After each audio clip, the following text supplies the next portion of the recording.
Hey guys, welcome to my channel cute love. तो guys, आप लोग सोच ही रहे होंगे कि इस लड़की को आखिर हो क्या गया, इतने दिनों के बाद ये वीडियो अपलोड कर रही है। तो गाइस, उसमें मेरी कोई भी गलती नहीं है क्योंकि मैं थोड़ी सी उस समय बीमार हो गई थी। इसी वजह से मैं उस समय वीडियो बिल्कुल बना ही नहीं पा रही थी। तो अब जब मैं बिल्कुल ठीक हूँ तो अब से मैं आपके साथ रोज़ वीडियो शेयर किया करूँगी। और गाइस, कभी कभी मैं रोज़ नहीं शेयर कर पाती हूँ तो आप उसका बुरा नहीं मानिएगा, क्योंकि कभी कभी वीडियो अपलोड होती ही नहीं है। और गाइस, मैंने आप लोगों से पहले पूछा था कि क्या मैं पहले एक फैन फिक्शन ख़त्म कर लूँ और उसके बाद दूसरी फैन फिक्शन शुरू करूँ। तो उस पर मुझे 97% लोगों ने वोट कर ये कहा था कि पहले मैं एक फैन फिक्शन ख़त्म कर लूँ। तो इसी वजह से गाइस, मैंने सोचा कि मैं पहले माय बॉयफ्रेंड का फैन फिक्शन खत्म कर लेती हूँ, क्योंकि अब इसके सिर्फ कुछ ही पार्ट बाकी रह गया है और उसके बाद ये फैन फिक्शन कंप्लीट हो जाएगी। तो ठीक है गाइस, चलिए तो अब हम माय बॉयफ्रेंड का पार्ट 17 एक्सप्लेनेशन शुरू करते हैं। तो पार्ट 17 की शुरुआत में हम देखते हैं कि जिन जिशवन यानली से कहता है कि हाँ, सब कुछ कितना बदल गया है। अब तो मैंने तुम्हारे वजह से शो ऑफ करना भी छोड़ दिया है। तुम्हें पता है, अब मुझे कोई भी लड़कियां नहीं चाहती हैं। तभी यानली जिन जिशवन से कहती है कि तो क्या तुम चाहते हो कि मैं तुम्हारी एक बुरी हालत कर दूं, कि तुम किसी को अपना चेहरा दिखाने के लायक नहीं रहोगे। ऐसा कहकर यानली जिन जिशवन को अपना हाथ दिखाती है। जिन जिशवन यानली से कहता है कि मैं तो मजाक कर रहा था, तुम इतनी सीरियस क्यों हो रही हो। और दूसरी तरफ हम विंग और वांगजी को देखते हैं। विंग वांगजी से कहता है कि अच्छा तो लंचा, तुम मुझे पहले ये बताओ, क्या तुम्हें पहले से ही पता था कि तुम्हारे ब्रदर्स यहाँ हैं।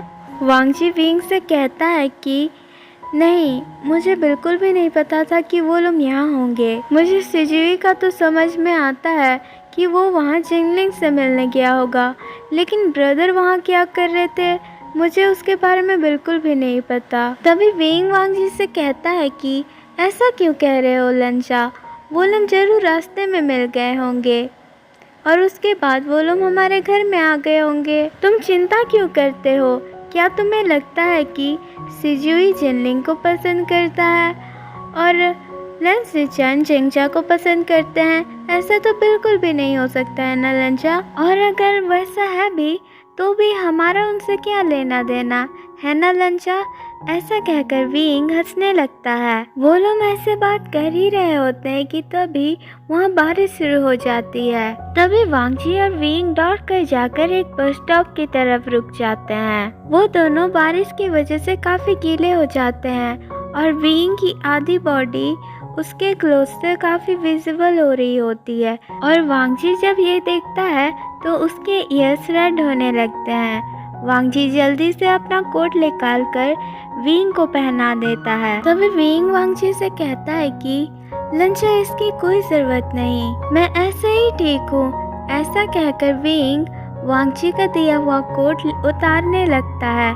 तभी वांगजी विंग से कहता है कि रुको, तुम्हें ऐसा करने की कोई ज़रूरत नहीं, मैंने ये कोट तुम्हें दी है तो तुम इसे पहने रखो। तो विंग वांगजी से कहता है कि ओके लंजा, मैं इसे नहीं उतारूंगा, थैंक यू। ऐसा कहकर विंग वांगजी के चीक्स को पकड़ लेता है और उससे कहता है कि तुम तो काफ़ी क्यूट हो लंचा।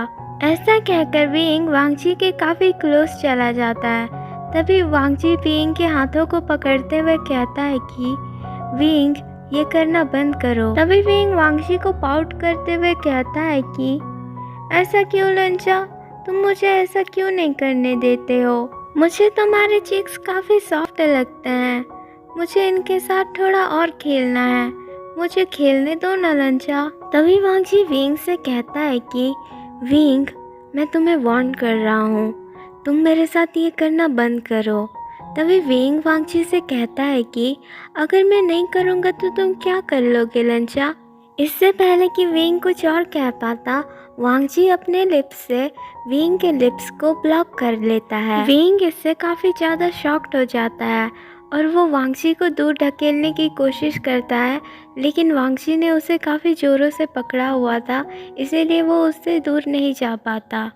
विंग काफ़ी ज़्यादा कोशिश करता है कि वो वांगजी से दूर हो पाए, लेकिन वो नहीं कर पाता और वो भी अपना कंट्रोल खोने लगता है और वो भी वांगजी को किस करने लगता है। वांगजी और विंग इसी तरह से एक दूसरे को काफ़ी देर तक किस कर रहे होते हैं। तभी वांगजी रुककर विंग से कहता है कि तुम बहुत सुंदर हो और तुम्हारे ये बाल ये भी बहुत सुंदर हैं। मैं कितनी भी कोशिश क्यों ना करूं, लेकिन मैं अपनी नज़रें इनसे नहीं हटा सकता।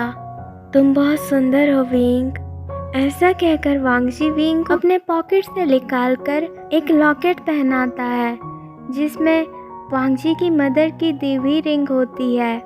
उसके बाद वांगजी विंग को फिर से किस करने के लिए आगे बढ़ता है, लेकिन विंग उसे धक्का देकर वहाँ से भाग जाता है। विंग को उस समय कुछ भी समझ नहीं आ रहा होता है कि उसके साथ ये हो क्या रहा है। उस समय विंग की हार्ट बीट काफ़ी ज़्यादा बढ़ चुकी होती है और विंग उस समय काफ़ी ज़्यादा ब्लश कर रहा होता है।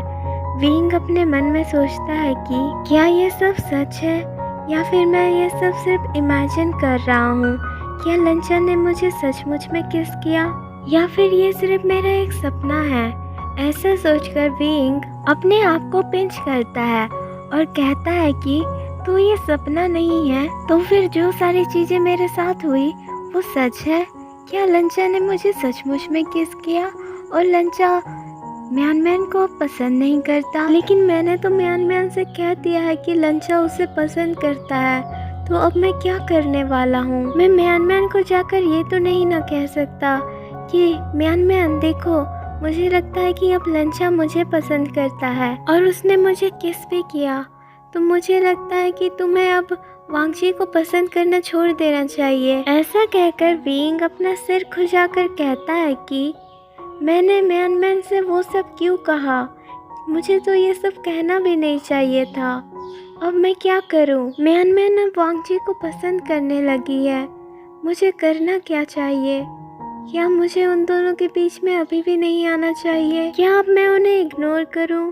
क्या मैं अब कुछ दिनों तक उनसे बात ही ना करूं, उनसे मिलूं भी ना?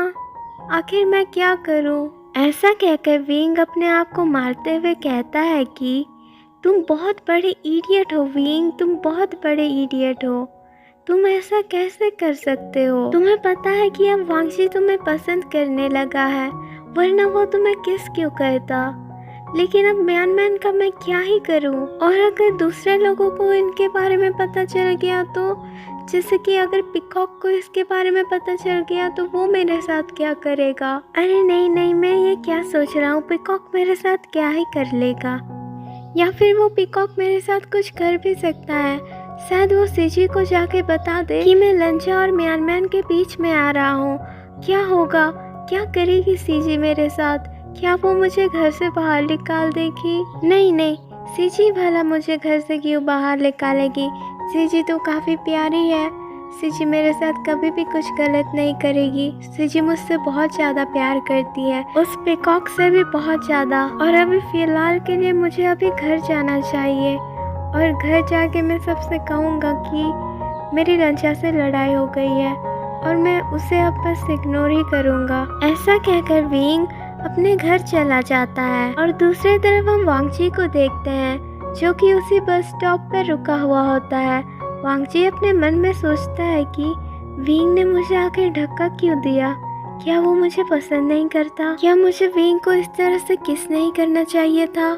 मुझे अभी सबसे पहले ये सब सोचना छोड़कर विंग के पास जाना चाहिए। ऐसा सोचकर वांगजी वहाँ से जाने लगता है और दूसरी तरफ हम एक इंसान को देखते हैं जो वो सारी चीजें देख चुका होता है।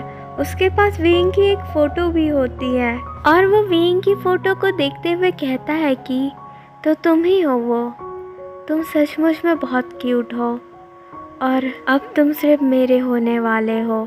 ऐसा कहकर वो इंसान मुस्कुराने लगता है और दूसरी तरफ हम जेंगशान और लैन सिचैन को देखते हैं। जेंगशान लैन सिचैन से कहता है कि तो तुम मुझे पसंद करते हो।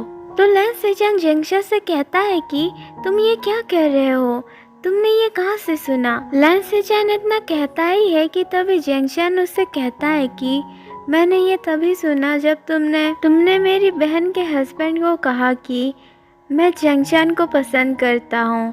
तभी और तब जब तुम्हारी फेस बिल्कुल एक ईवल की तरह दिख रही थी उस समय, तभी लैन सेजन जिंगशा से कहता है कि क्या तुमने वो सारी चीजें सुन ली और अब तुम्हें पता है कि मैं तुम्हें पसंद करता हूँ, तो क्या तुम मुझे किस कर सकते हो अभी इसी वक्त। तभी जैंगशन शॉक्ड होते हुए कहता है कि ये तुम क्या कह रहे हो, तुम ऐसे कैसे किसी से किस के लिए पूछ सकते हो, वो भी ऐसे अचानक से। मैंने तो तुम्हें अभी अपना आंसर तक नहीं दिया है कि मैं तुम्हें पसंद करता हूँ या नहीं, तो तुम मुझसे ऐसे कैसे किस के लिए पूछ सकते हो।